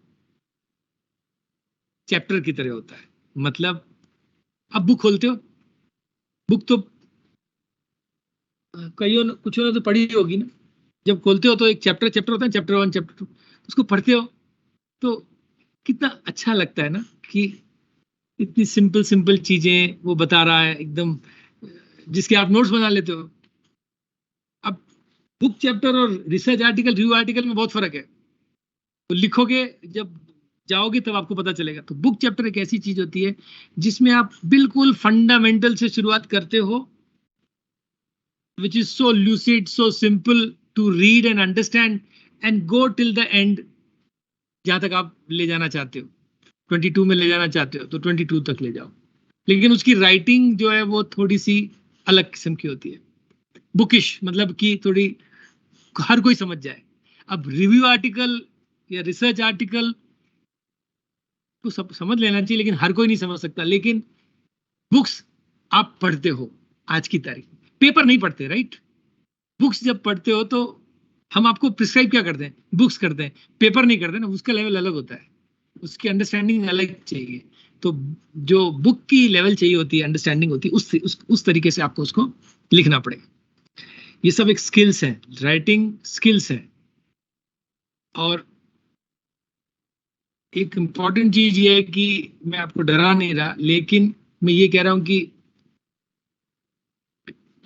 ये कई लोगों का, स्टूडेंट्स का रिव्यू है, सर लैब में जितना काम बोलना है ना बोल दो, ये लिखने को बोलते हो ना तब प्रॉब्लम होती है। मतलब ये मेजोरिटी ऑफ द स्टूडेंट्स का यही इशू है। मैं रिसर्च की बात कर रहा हूँ। तो कहने का मेरा मतलब, मैं डरा नहीं रहा, मैंने पहले ही बोल दिया मैं डरा नहीं रहा, लेकिन ये डेवलप करनी पड़ती है skills, how to write, what to write, when to stop.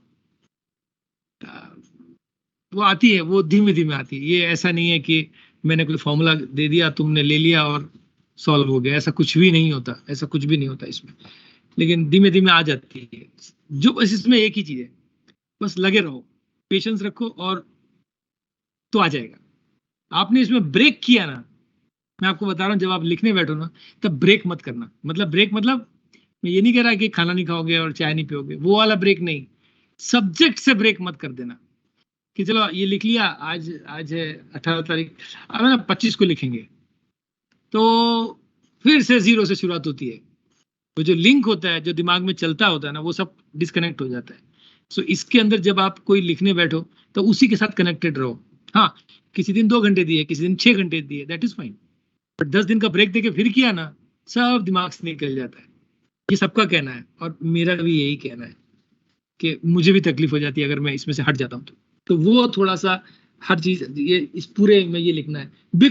ये बुक रिव्यू, अब आपके पास बुक है, आपने पढ़ी, आपको अच्छी लगने लगी, अब हम ये कह रहे हैं कि इसके बारे में कुछ लिख दो, जो आपने पढ़ा, आपको अच्छा लगा या नहीं भी लगा, नहीं भी लगा वो भी लिखना होता है, वो लिख दो, क्योंकि ये आपका पर्सपेक्टिव है।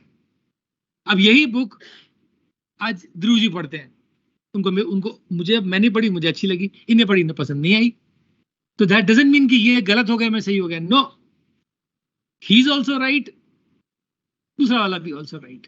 ये उनका पर्सपेक्टिव है, सोच है, क्योंकि हर जना एक तो नहीं लिख सकता, एक तो नहीं बोल सकता, एक नहीं सोच सकता, तो you will write your own perspective about that book. लेकिन वो बुक लो जो तुम्हें इंप्रेस करती हो और उसे भी लिख दो, लेकिन इसके लिए बुक पढ़नी पड़ेगी। अब पूछोगे कितनी बड़ी ले, इतनी बड़ी ले, क्यों लेते हो इतनी बड़ी जब पढ़ नहीं सकते? थोड़ी छोटी वाली ले लो जिसमें लिमिटेड पेजेस हो, सो दैट लिखने में आसानी होगी आपको, लेकिन उसमें भी लिख सकते हो। वो भी वही चीज, that means equal weightage to all, equal weightage to all, either of research article, review article, commentary article, perspective article, case studies, monograph, book chapter, book review और research proposal also। अब research proposal क्या होता है? बहुत सारी चीजें एक समय में मैं कह रहा हूं, इसलिए आप थोड़े से वो हो जाओगे, लेकिन धीमे धीमे ये आपके अंदर पर्कुलेट करेगी। कभी भी आपको कोई चीज, आपको किसी चीज के लिए फंड चाहिए होता है, तब आप एक कुछ लिखोगे, किसी फंडिंग एजेंसी के पास जाओगे, तो उसको क्या लिखोगे ना, उसका इंफॉर्मेशन, एक फॉर्मेट होता है, उसका एक फॉर्मेट होता है, उस फॉर्मेट के हिसाब से आपको लिखना होता है। फॉर्मेट के अंदर मतलब सब डिविजन्स होंगे, उसमें आप इस डिवीजन में ये चाहिए, इस डिवीजन में ये चाहिए, वो आपको लिखना पड़ेगा। अब वो लिखेंगे कैसे? ऐसे ही लिख देंगे? नहीं, उसके लिए भी लिटरेचर करना। हर चीज के लिए literature is first and foremost, उसके बाद ही आप आगे कुछ जा सकोगे, वरना आपका कुछ नहीं हो सकता। आप लोग, मैंने 2 पेपर पढ़ लिए, लिख दो। क्या लिखोगे 2 पेपर से? कुछ नहीं, एक तो समझ में नहीं आएगा, तो लिखोगे क्या? और ये इसीलिए क्या हो जाता है, क्योंकि इसमें इतना ज्यादा मतलब इंटेंसिटी से जाना पड़ता है, सब लोग नहीं जा पाते, और इसलिए उनका एक एवर्जन हो जाता है। नहीं, लिखना नहीं है, बस काम कर लिया ना, बस काम कर लेंगे सर, 12 घंटे में काम कर लूंगा, 12 घंटे काम कर लेगा, लेकिन 1 घंटा लिख नहीं सकता, ऐसी हालत हो जाती है। इसी को हमें थोड़ा टैकल करना है। लेकिन जब आप मेथड्स समझ लोगे लिखने के क्या होते हैं, क्या आप में स्किल चाहिए, तो धीमे धीमे डेवलप हो जाती है। इसमें कोई इंटेलिजेंट होने की जरूरत नहीं है कि भाई मेरा तो 90 आया तो मैं लिख, नहीं, 50% वाला भी अच्छे से लिख सकता है। सिर्फ इच्छा होनी चाहिए, टाइम देना होना चाहिए, पेशेंस होना चाहिए। Anybody can write anything out of this. Again मैंने बोला, पब्लिश नहीं कराना है हमको, कर देते तो बहुत अच्छी बात है, तो और ज्यादा क्रेडिट है, और नहीं होता है, but at least you are in a position to write this. तो ये चीज थी। हाँ, ये आ गया। इसमें लिखा है additional weightage will be given for submission या publishing of any article type in any journal indexed in UGC care list of science, Web of Science, Scopper, SCI, SCIE, or a research proposal for funding. However, लिखा है it is not mandatory to get the published prior to internal or external assessment. ये कोई जरूरी नहीं है कि आप publish करो, क्योंकि ये पॉसिबल ही नहीं, तो आप बस वहां तक लिख दो। लेकिन एक चीज जरूर लिखी है, additional weightage will be given. इसका मतलब है कि कुछ तो बेनिफिट उस इंसान को होगा जो जना सबमिशन स्टेज तक ले जाता है, तो कुछ बेनिफिट होगा। हाँ, मार्क्स का मतलब वो कितना होगा, वो it all depends upon the external examiner who comes, he will consider that. ये हमने मेंशन भी किया है हमारे मार्किंग स्कीम में। मार्किंग स्कीम भी बना दी है, वो भी आपको मैं भी नेक्स्ट टाइम आएगा तो आपको डिटेल से दिखा दूंगा। उसमें कितने पावर पॉइंट बनाना है, कितने स्लाइड्स होनी चाहिए, और जो भी आपकी जितनी छोटी छोटी क्वेरीज है ना, वो उसमें सॉल्व हो जाती है। किसके कितने मार्क्स हैं वो भी सॉल्व हो जाता है। बहुत सारे पॉइंट्स उसमें इलैबोरेट किए गए। There is no limit on the word count और number of pages. There is no limit नहीं है, लेकिन मिनिमम है। नहीं तो कहीं कोई जना ऐसी कुछ लिखा के ऐसे लो हो गया, ऐसा नहीं होगा। हाँ, ये असाइनमेंट नहीं है। हाँ, वो 10-12 पेज का असाइनमेंट में तो आप कुछ भी कर सकते हो ना, बुक खोली और लिख लिया या क्वेश्चन आंसर लिख लिया या जो भी है। दिस इज नॉट असाइनमेंट, बिल्कुल असाइनमेंट नहीं है, और ये बिल्कुल अलग किस्म की चीज है। तो आपको थोड़ा सा अलग किस्म से बात कर, मतलब समझ के लिखना पड़ेगा। ठीक है, अच्छा इसमें अब नहीं चल रहा और इसमें चल रहा है, चलो अच्छा है। अच्छा, इसमें मैंने कुछ और चीजें, अब इसमें नहीं दिख रहा मेरे को, क्या मुझे देखना भी नहीं है, यही देखना है। ये रिसर्च आर्टिकल जो था ना, रिसर्च आर्टिकल, उसके बारे में कुछ बताया है। जस्ट इसके बाद में रोक दूंगा। मैं समझ गया कि अब ज्यादा हो रहा है, सब लोगों को ऐसे थोड़ा हो रहा है, मैं छोड़ दूंगा। बस यही पेज के बाद मेरा खत्म। अब जैसे पहला जो आर्टिकल था, रिसर्च आर्टिकल जो हमने बात की साइंटिफिक राइटिंग, उसको कुछ कुछ चीजों को ऐसे जस्ट समराइज कर दिया है। इसमें भी बहुत एक्सप्लेनेशन चाहिए एक एक स्लाइड में। Presents a full report with new results on a specific topic, मतलब इसमें आपको कुछ एक्सपेरिमेंट करना पड़ेगा, याद रख लेना जो मैंने आपको पहले बताया था, और कुछ रिजल्ट्स लाने पड़ेंगे, और कुछ कंक्लूड करना पड़ेगा। Looking at whatever work has been done previously, in light of that you are supposed to do something. Complete experiment details with proper justification. इसके अंदर आपको क्योंकि एक्सपेरिमेंट किया तो इसमें लिखना पड़ेगा। ऐसे नहीं कि मैं NaCl ना क्यों, પછી બીજું કંઈ ના क्यों। अच्छा, NaCl ना क्यों, वेरी गुड। NaCl की प्योरिटी क्या थी? 1 पॉइंट। NaCl को कहां से खरीदा था? कंपनी का नाम, कंट्री का नाम, स्टेट का नाम, इतना परसेंट प्योरिटी, वेंडर कौन था, वो भी नाम लिखना पड़ेगा। That is why it is mention complete experimental details with proper justification. AR grade का था, LR ग्रेड का था, GR ग्रेड का था, स्पेक्ट्रोस्कोपिक ग्रेड कौन से ग्रेड का था, वो भी मेंशन करना होगा।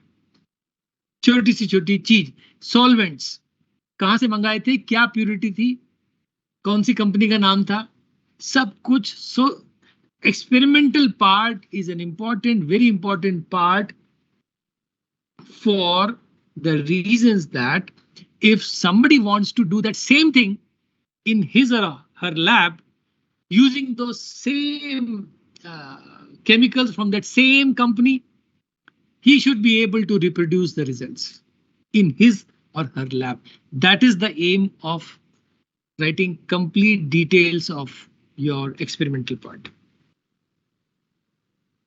बहुत सारी चीजें हैं, मैं बता ही नहीं पाऊंगा आपको, जैसे जैसे आएंगी। इंस्ट्रूमेंट है, अब कोई इंस्ट्रूमेंट पे काम कर लिया तो वो पूछेंगे वही इंस्ट्रूमेंट का नाम, मॉडल नंबर, कंपनी, कौन सी कंट्री सप्लाई करती है, ठीक है, उसके स्पेसिफिकेशंस, फिर आपने जो कंडीशन उसमें सेट की थी, कैलिब्रेशन किया था कि नहीं, किससे किया था, कौन सा स्टैंडर्ड था, वो स्टैंडर्ड रेफरेंस कहां से मंगाया था, उसकी प्योरिटी क्या थी। तुम समझ रहे हो, खत्म ही नहीं हो रहा है। फिर जब ऑप्टिमाइज किया, जब मेजर किया तो उसकी सेंसिटिविटी क्या थी, पीएच मीटर, ओके, पीएच कितने डिजिट तक लिया, 1.2 या 1.25 या 1.1253, समझ रहे हो कहां तक जा रहे हैं, क्योंकि किसी को रिपीट करना रहे तो वो रिपीट कर सके, इस तरीके की डिटेल्स को मेंशन करना होता है, तब जाके आप कहते हो कि कंप्लीट एक्सपेरिमेंटल डिटेल्स। इसीलिए रिसर्च आर्टिकल लिखना मतलब एवरीथिंग इज सिंपल या everything is tough, but it requires very minute details of whatever you do in your lab. इसीलिए इसके लिए एक रिकॉर्ड बुक, एक नोटबुक रखी जाती है जिसमें ये सब चीजें काम करते समय लिख ली जाती है, so that जब आप लिखने जाओगे तो आपको सीधा वो करना है। Generally not limited in length, उसकी लंबान, उसकी उसकी मतलब उसकी कितनी बड़ी होनी चाहिए, कितने पेजेस का होना चाहिए, वो उसमें कोई जनरली होता नहीं है। लेकिन इतना माना जाता है कि एक डिसेंट रिसर्च आर्टिकल जिसको हम कहते हैं full length article should be about 10 to 12 journal pages, not this pages, word वाले नहीं, जो छप के आते हैं उसे बोलते हैं जर्नल पेजेस, करीब 10 से 12। सो इट इज रफली 3 times what you right here, मतलब 3 times less what you right here. आपने लिखे 30 पेज तो वो 10 पेज हो जाएगा जर्नल में, लगभग ऐसा होता है। और उसमें फिगर्स होने चाहिए, उसमें टेबल्स होने चाहिए, उसमें चार्ट्स होने चाहिए, उसमें जो मर्जी होने चाहिए। अब तो वीडियो भी मांगते हैं, अगर आपके उसको वीडियो है, आप काम किए, उसका वीडियो बना लिया, वो भी आप अपलोड कर सकते हो। ये सब कुछ जो लिखते हो, जब भेजते हो, पेपर भेजते हो, सबमिट करते हो कहीं पब्लिश करने के लिए, तो उसमें एक ऑप्शन आ गया है, कोई वीडियो देना है तो वो भी अटैच कर सकते हो। सबमिशन का भी एक अलग प्रोसेस होता है, वो भी एक काफी लंबा चौड़ा प्रोसेस है, वो बात की बात है। फॉर्मेट, टाइटल, ऑथर्स, एब्स्ट्रैक्ट, उसके अंदर क्या क्या डिविजन्स होंगे, उसके अंदर क्या क्या डिविजन्स होंगे, टाइटल होगा, ऑथर्स होंगे, उनका एड्रेस होगा, फिर एब्स्ट्रैक्ट होगा, फिर इंट्रोडक्शन होगा, फिर एक्सपेरिमेंटल पार्ट होगा, रिजल्ट्स एंड डिस्कशन होगा, कंक्लूजन होगा, रेफरेंसेस होंगे, एक्नॉलेजमेंट होगा, ये सारी चीजें अंदर। अब कितने रेफरेंसेस होंगे, फिर से ये depend upon topic to topic, generally 5 to 10 years, but it is not fixed. तो 30 साल पुराना भी एक हो सकता है, रिसेंट भी हो सकता है, कुछ भी हो सकता है, everything varies from topic to topic. तो ये कुछ चीजें थी जो मैं सोचा था कि ये मैं आपसे कुछ डिस्कस करूं। ये मेरी स्लाइड्स चलती रहेंगी, ज्यादा स्लाइड्स नहीं है इसमें, सिर्फ 30 हैं, और हम अभी 4 पे 6 पे पहुंचे, तो ये थोड़ा थोड़ा चलता रहेगा जैसे जैसे मैं आता जाऊंगा। बट जैसे मैं आपको ये बताता हूं तो आप इस पे थोड़ा सोचना, फिर कुछ पूछना, क्योंकि अब आप मेरे से पूछोगे ये हमको कब करना है, तो मैं तो ये कहता हूं कि अगर इफ यू फील कि तुम अभी से शुरू करना है तो कर सकते हो। इट इज नॉट कि जब सेम 4 आएगा तब हम सोचेंगे और करेंगे। अब जो समय है ना, वो कोई भी चीज कर सकते हो, कोई भी चीज आप अभी से कर सकते हो।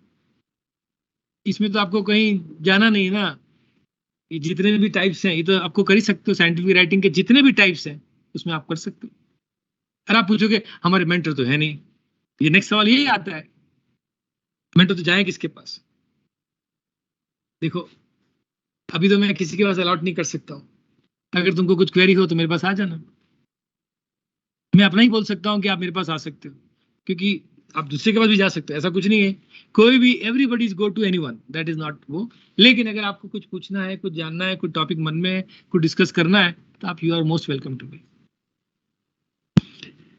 ठीक है, थैंक यू। आप लोग मुझे एक काम करेंगे, ये जितने लोग यहाँ बैठे हैं वो मुझे अपना लिख देंगे रोल नंबर। अरे रोल नंबर क्या, नहीं चाल से नहीं, मुझे चाहिए, क्योंकि अगर अटेंडेंस होगी, अगर अटेंडेंस होती है तो ये सब चीजें की जरूरत तो पड़ेगी ना भाई। There has to be some distinction between those who are present and those who are not present, नहीं तो फिर मतलब ही नहीं रहा ना। तो let me have this also for my record कि आप लोग प्रेजेंट थे physically. I remember you, looking at you, but एक जना कोई कर सकता है ध्रुव, एक में एक कागज जैसे घुमा देना और उसमें नाम लिख देना और अपना सेम 2 का रोल नंबर लिख देना, हम उससे बाद में, क्योंकि सेम 3 में जब जाएगा तो हम टैली कर लेंगे उससे, अभी अटेंडेंस जब बनेगी विल टैली। Thank you. अच्छा, thank you everyone online. Thank you, sir.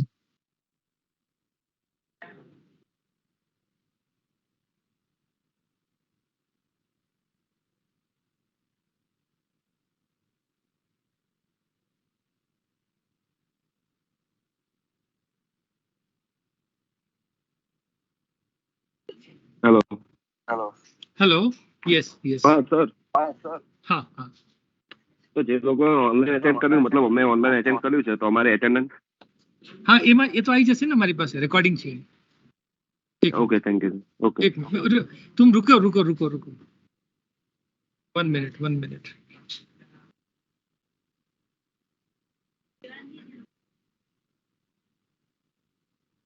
Online रहना, अभी ऑनलाइन रहना.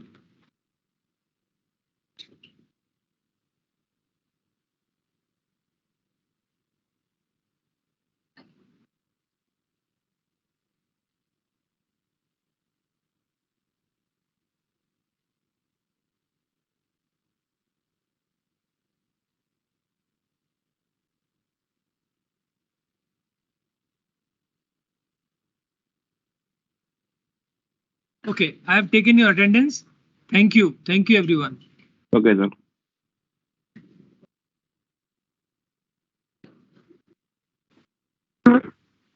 Yes. So, like in previous semester, topics were given by our mentors for seminar. So, in that same manner, will it remain for paper 507 and 508, or we can choose any topic by our own? Pardon, I am not able to hear you properly. Can you repeat? So, like in previous, yes, sir. Like in previous semester, topics were given by our mentor for the seminar. So, will it remain same for paper 507 and 508? Like they will give us, or we can choose by our own? Mentor, you mean mentor? You are Yes, sir, asking for. topic we have to decide. Yes. For 507 and 508, or they will provide. Yes. Okay. अच्छा, इनका एक सवाल है. You stay online, सिमरन ना? सिमरन. Yes. उनका ये एक सिमरन का एक सवाल है कि ये जो हम टॉपिक डिसाइड करेंगे ये सब के लिए, वो कौन करेगा? हम मेंटर के साथ बैठ के करेंगे या हम खुद डिसाइड कर लें? देखिए, it is I don't know how far it is possible कि आपको, अगर आप 25 जन एक मेंटर के साथ हो तो वो 25 टॉपिक लिख देगा, आपको दे देगा. कोई जना कर भी सकता है, लेकिन मेरा ये सजेशन रहेगा कि why don't you select a topic and then you discuss with your mentor or anybody till the time you don't have any mentor. मतलब Simran, what I would suggest is there is no harm in if you select your topic, and whenever a mentor is assigned to you, he will take up from there. But in case of any problem as far as selection of topic is concerned, you can come and meet anyone. Is it clear? Okay, sir. Yes, sir. Thank you.